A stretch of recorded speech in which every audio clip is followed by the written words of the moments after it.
Beno, Fran, musikari bezala, zenbat gauza egin dituzun, ez da, zenbat proiektutan hartu duzun parte, asko izan dira.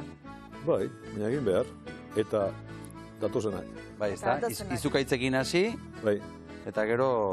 bai, izukaitzekin hasi, gero oskorrekin jarraitu, gero beste hainbat proiektutan sartuta, eta bueno, gaur bezala, aurrera. Agian jende askorentzat ezagunena Oskorri izango da. Litekena da, bai. Zuri zer eman dizu Oskorrik? Ba, izan ziren 12 urte.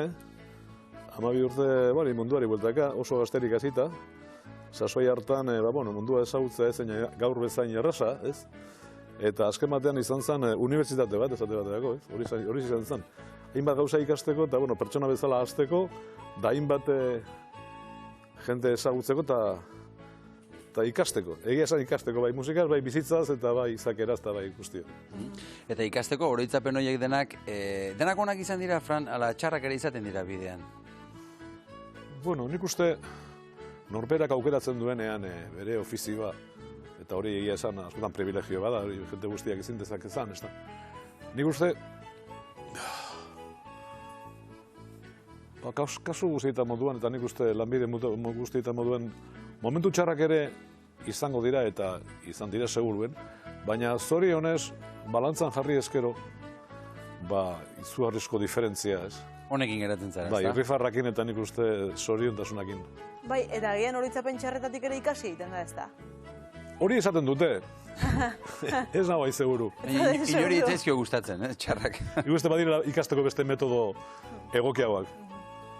Tira, esan duzu, beste hainbat Txatanuga Futz Band, Eskuadra Zarra, Egunean Banda, Eguena Banda, eta ondoren bakarkako ibilbidea.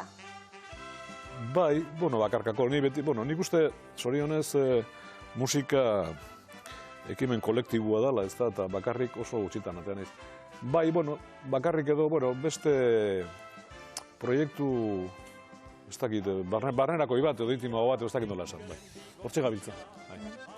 Eta zer ematen du bakarkako ibilbideak edo bakarkako lanak, eta zer taldekoak? Bueno, nik uste musikak baduela birtute handi bat, ez? Birtute ugari, baina bat oso nik argi ikusten didana da. Musikari izateak edo musikatan murgildurik egoteak ematen du norperaren burua ezagutzeko aukera handia, eta besteekin zaudenez, bestea konprenitzeko ere aukera handia. Askotan oso gutxitan zaude zeu bakarrik, edo konposaten edo etxean sufritzen dinote, ariketetan edo zertan, ez? Baina, azken batean musika kolektiboa da, gehienetan, ez? Bakan ez egiten gauza bat, eta orduan, beti gauza bat dago garbi, hori kamaran, konservatorien esaten da, besteekin jotzen zaudenean, zuk zeure burua entzun behar duzu, baina zeure burua entzun behar duzu besteak entzunez. Eta horren nik uste munduari so egiteko modu batera irakusten duela. Norberak berea entzun, baina aldamenean daudenek egiten duten musikarekin batera zoaz eta. Nik uste horrek asko irakusten duela. Goazen orain mugari gabeko musikariak elkartera, zu bertako kide izan zara? Bai, kolabatzailea nahi, bai, laguntzailea nahi. Zer da elkarte hori, ezagutzen ez duenarentzat? Da elkarte, ONG bezala ezagutzen dena, elkarte humila da, urtea daramatzaia, Gasteiz izen Bitori izan dauka zera, sedea, eta bere asmoa da musikarekin giza eskubideak zabaltzea, zoriontasuna edo zabaltzea, eta musika ikasteko gogoa duenari aukera hori eskaintzea, bai hemen edo bai edonun. Azken batean musikarekin, musika aizialdia betetzeko izan diteke, baina profesioa edo lanbide bat izan diteke, ez da? Eta orduan hori da gehien bat helburu nagusia. Siriako herriari eta refuxiatu gunei musika tresnak bidali izan dizkiozue. Bai, joan zan astean uste dut izan zela, egin genuen bigarren bidalketa. Orain dela 3 bat urte burutu genuen lehen bidalketa. 2017an. Bai, lehen bidalketa. Bai, Siriarra eta Irakera. Gehien bat Kurdistan mundura, ez? Eta joan zan astean, hori, atera zen karabana edo, lehenengo Bartzelonara, gero Bartzelonatik Alemaniara, eta gero Alemaniatik noiz helduko den, ez dakigu. Osea, komplikatua da guztia, egoera estrategiko politikoa oso komplikatua da, Turkia dago bitartean, eskupekoekin ibili beharra mugak gainditzeko eta bar. Eta hori, bi helburu dira, bat da Rojava Siriako, Kurdistaneko bertako eskoletara eta bar. Badago fundazio bat, Gani Mirzo izeneko fundazio bat, Gani Mirzo Music Foundation. Nire laguna da, berarekin jotzen dago, azkeneko urteotan. Eta egin dutena izan da berriztu edo berreraiki ISISak, Daeshak edo kalifatoak txikitu zituen eskolak eta saiatu bintzat berpizten ez. Daesharentzat, kalifatoarentzat musika pekatu izugarria da. Eta kontuetan izan behar da, ekialde hurbil honetan, azkenean hain hurbil ez dugun ikusten ekialde horretan, musikak historikoki pixua handi izan duela kulturaldetik, ez? Eta, eskolak txikitu zituzten, instrumentuak... Begira aurrak horre biolinekin. Oiek, zuek bidalitako musika tresnak dira, Fran? Bai. Bideoa gainera oindala gutxi heldu da, uste dut, berria dela. Zer sentitzen da, horrelako irudiak ikustean? Emozionatu, ez?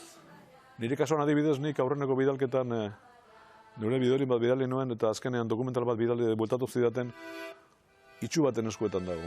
Musikari itxu bat, eta ikustean nola nire norberak etxean izan dago instrumentu bat. Musikari on itxu batek, bertakoa. Nola, ez jo baizik ikutu, ez nola, edo bestako zala nola jotzen duen, baina nola ikutu zuen lehen aldiz kutxe irekita bar. Malko batzuk jausten dira bai. Eta instrumentua nola lortzen dituzue? Instrumentuak lortu izan dira oin arte deialdiak egiten. Euskal Herrian hasi zen, Euskal Herrian hasi ginen, musika eskolen elkartearen bitartez. Baina gero hori zabaltzen joan zen eta bateratu ziren, askotan musika instrumentuen dendak, edo distribuitzaileak, eta gero ja, emaitza edo partikularrak, etxean daukan ez dakiz zer, edo berak ez dakiz zerekin ikasi zuen flauta bat, gero utzi zuen, eta bar. Eta horrek badauka gainera gero beste pixu bat, ez? Norberaren zatitxo bat ematen duzu, ez? Neurri baten, ez? Eta kalkulatuta daukazue zenbat instrumentu izan diren? Ez, nik eskutaten ez dut inventariorik izan, baina asko. Eta almazenean oraindik gelditu dire. Bidalketa gehiago izango dire.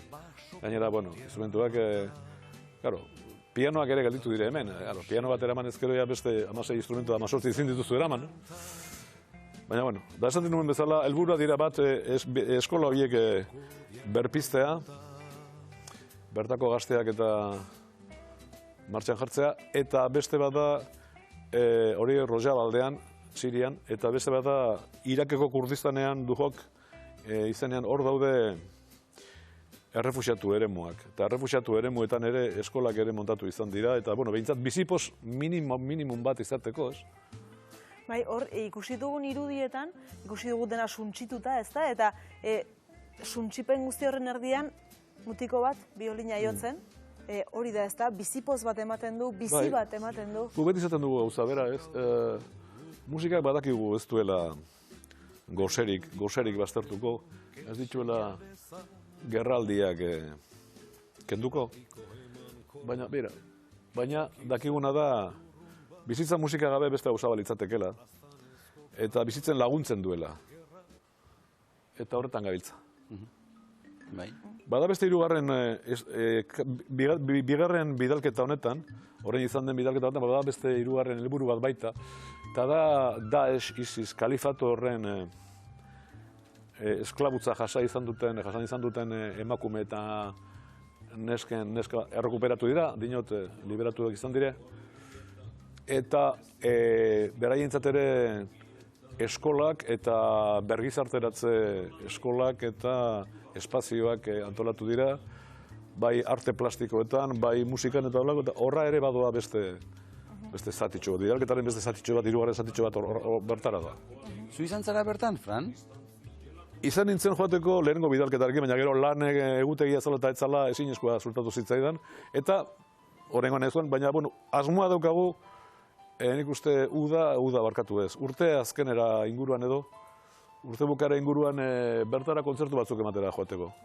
Asmoa dugu. Eta bagabiltza bain musika proiektu bat, Gani Mirzo kurdoa,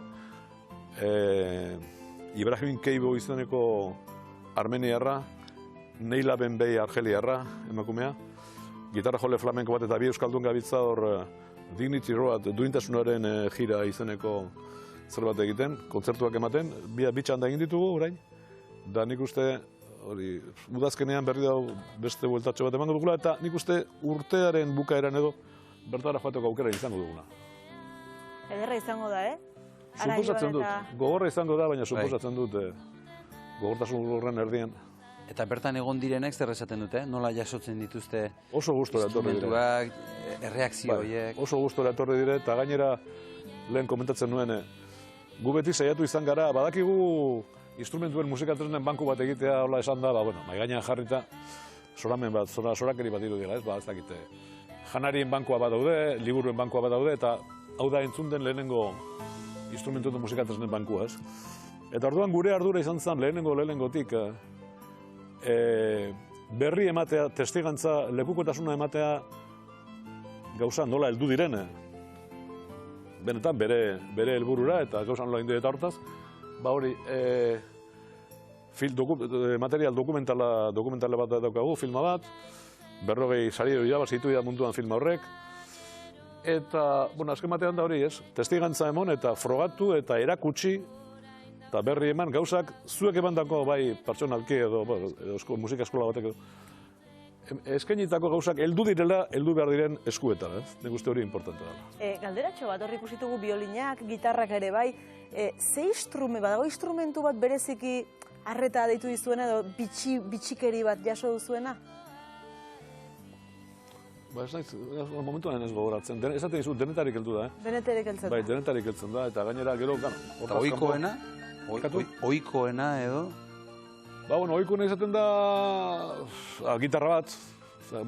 Etxeetan aurkitzen diren gauzarik eta... Txirulak eta ere bai. Txirulak, baina gero gauza teknika biolinak, metalesko zerak, instrumentuak, aizesko metalesko instrumentuak, eta soinuak eta bai hiltzen dira.